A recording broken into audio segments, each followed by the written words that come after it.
જય માતાજી. વિશુભા ચતુભા ઝાલા, કન્વીનર શ્રી જિલ્લા સુરેન્દ્રનગર જિલ્લા સ્વાભિમાન અને લડત સમિતિ છેનો જિલ્લાનો કન્વીનર છું. હવે આપને ખ્યાલ છે કે તથા પરસોત્તમ રૂપાલીજીનો જે પ્રશ્ન ચાલે છે એના માટે પાર્ટ 1 સુધી અમે સાહેબ 19 તારીખ સુધી આ લોકોને ઘણા અલ્ટિમેટ આપ્યા, છતાંય પણ એમાં કોઈ ફેરફાર ન પડ્યો અને એમની પરસોત્તમભાઈ મને ફોર્મ ભર્યું અને ટિકિટ પણ પાછી ન કરી. ત્યાર પછી અમારી જે સંકલન સમિતિ અને કોર કમિટી છે અમદાવાદથી નક્કી કર્યું કે આપણે આના માટે એક જ છે, લોકશાહી ઢબે પૂરેપૂરા કાયદાની મર્યાદામાં લઈ ગાંધી ચિંધ્યા માર્ગે આપણે લડત કરવાની છે અને લોકશાહીની અંદર મત એ તમારું શસ્ત્ર છે. તેના માટે જનજાગૃતિ માટે અમારી જે 4 આખા ગુજરાતના ઝોન પાડ્યા છે અને દરેક જિલ્લામાં જ અમારો ધર્મ રથ નીકળવાનો છે.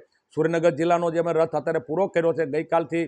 તમને કોને સમગ્ર ગુજરાતની અંદર મને બનાસકાંઠા છે તો બનાસકાંઠામાં કાલે મા અંબાના આશીર્વાદ લઈ લગભગ 1000 ગાડી અને સાહેબ હજારોનો કાફલો ત્યાં બનાસકાંઠા જિલ્લામાં પાટણમાં અહીંયા નીકળી ગયો છે.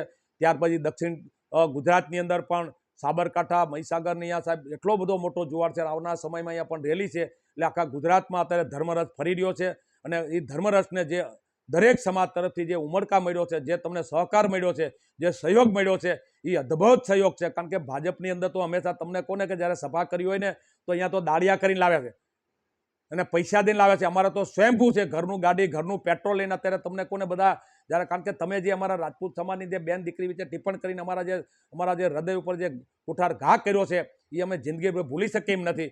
એના વિરુદ્ધમાં સમગ્ર ગુજરાતની અંદર 4 ઝોન પાડ્યા છે. આખા ગુજરાતમાં તે ધર્મરથ ફરી રહ્યો છે અને છેલ્લા 1 અઠવાડિયાથી અમારા એક ધાર્મિક સ્થળો છે ગુજરાતની અંદર, ત્યાં અમારી બેન બેટીઓ, અમારી મહિલાઓ પ્રતિક ઉપવાસ બેસે છે અને હજી પણ ત્યાં ચાલુ છે પ્રતિક ઉપવાસ, જ્યાં સુધી અમને રિઝલ્ટ નહીં મળે. અને આ જ બધો જે જુવાળ છે, આ જુવાળ તારીખ 7ના દિવસે જે મતદાન છે એ મતદાનમાં તમારા રોષના રૂપે આ લોકોના વિરુદ્ધમાં વધુમાં વધુ ભાજપ વિરુદ્ધમાં સાહેબ મતદાન કરી અને એની સામે જે પણ પાર્ટીઓ, ચાહે કોંગ્રેસ હોય, ચાહે આમ આદમી પાર્ટી હોય, એને વોટ અપાવી અને સાહેબ એને લોકશાહી ઢબે અમે એને સાહેબ એની પોતાની ઓકાત દેખાડશું. અને અત્યારે જે સંગઠન બન્યું છે અને આ જે આંદોલન ચાલે છે સ્વયંભૂ આંદોલન છે, મા જગદંબાની પ્રેરણાથી ચાલે છે. આમાં કોઈનો કંઈ હિસ્સો નથી. અમે તો ફક્ત વચ્ચે એક ટાઈપના કોઈને માધ્યમ છીએ. અને અત્યારે જે જુવાળ છે આ જુવાળ એટલો બધો ભયંકર છે કે આમાં 100% ભાજપ દાજવાનું છે, એમાં કોઈ શંકાને સ્થાન નથી. જય માતાજી, જય હિન્દ.